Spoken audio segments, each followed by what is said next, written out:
Welcome back. So in this video, we are going to discuss two more types of structural isomerisms. One is metamerism and the second one is straight chain ring isomerism. The last one, that is the tautomerism, or also known as keto-enol tautomerism, we will be discussing in the last video. After this video, you will be getting the video for tautomerism.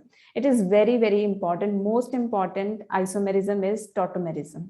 Okay, so I will be discussing it at the end, that is as the sixth type of structural isomerism. Now let us move into metamerism and straight chain ring isomerism. Straight chain ring isomerism and metamerism. So the fourth type of structural isomerism is metamerism. Metamerism. So in case of metamerism, what will happen? The two or more compounds are going to have the same molecular formula, but the number of carbon atoms across the functional group will be different, or the nature of alkyl groups across the functional group will be different. This type of isomerism is shown by the compounds which have bifunctional group. Bifunctional group. So what is the meaning of bifunctional group? For example, if you consider ethers, this is the functional group in ethers. So this is a bifunctional group because it will be attached to the alkyl groups on two sides. Okay. Then if we take thioether, sulfur will be attached to two alkyl groups. If we take ketone, the keto group will be attached to two alkyl groups. If we take secondary amines, they are also bifunctional groups. So like that, we have different examples of bifunctional groups. So these type of the compounds which will be having bifunctional group, they will be showing metamerism. So in metamerisms, compounds have same molecular formula,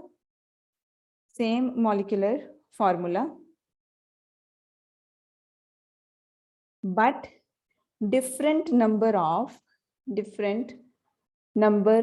of carbon atoms across the functional group. Carbon atoms or alkyl groups,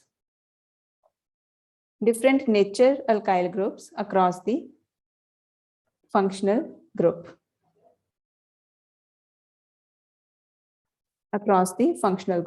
So let us take an example. Now, if we consider ethers, I'm writing the formula for one ether, CH3, CH2O, CH2, CH3. This is one possibility.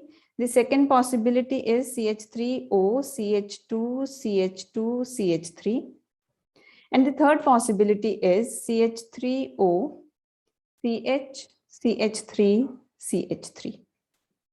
Okay, now you already know how to name these compounds, how to name ethers. You need to write the IUPAC names of all the three compounds that I have written on screen. Okay, now if you see in this ether, both the ethyl groups are there across the oxygen atom.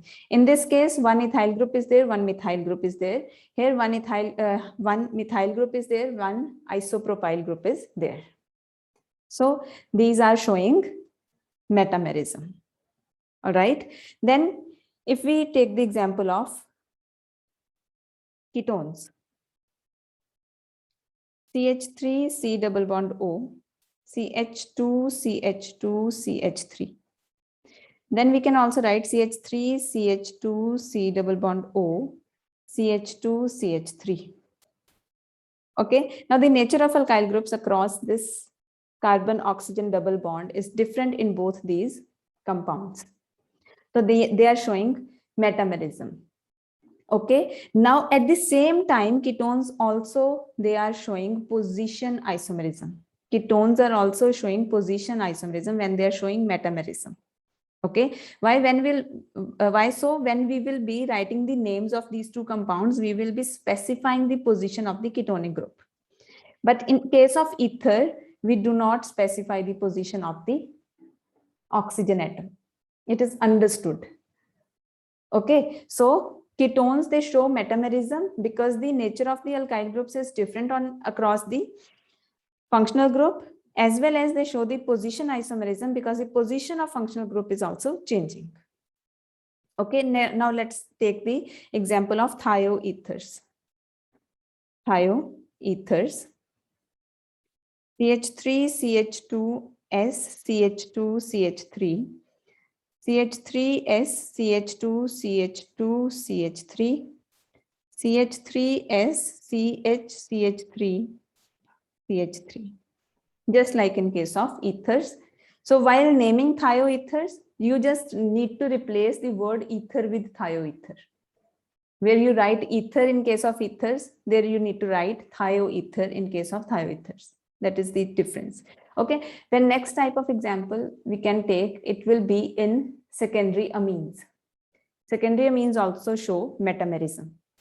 So we can take the example CH3, CH2, NH, CH2, CH3, then CH3, NH, CH2, CH2, CH3.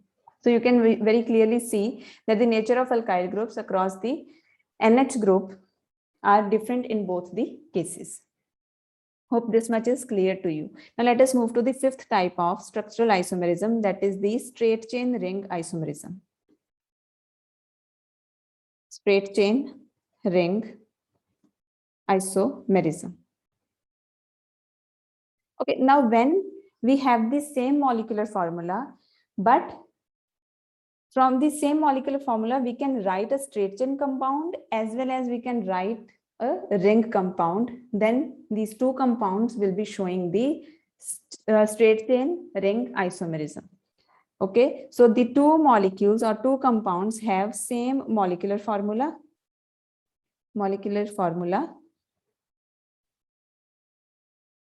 But one is a straight chain compound.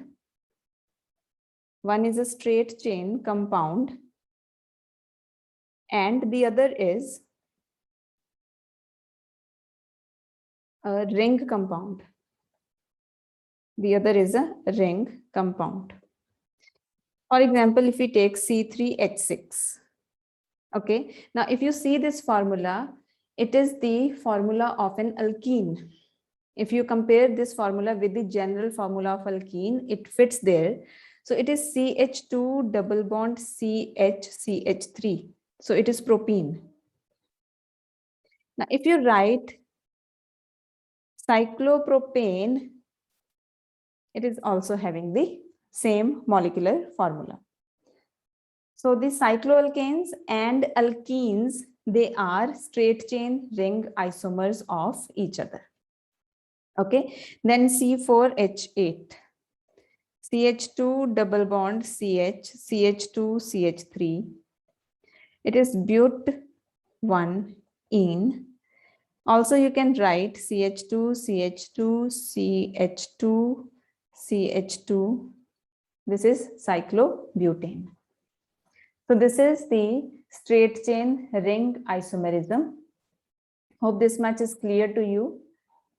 Okay, so keep revising, keep taking lots of notes, and the next video is going to be very, very important. These are important, no doubt, but next is going to be very important. So listen to that very carefully, pause the video or repeatedly watch it if you need to.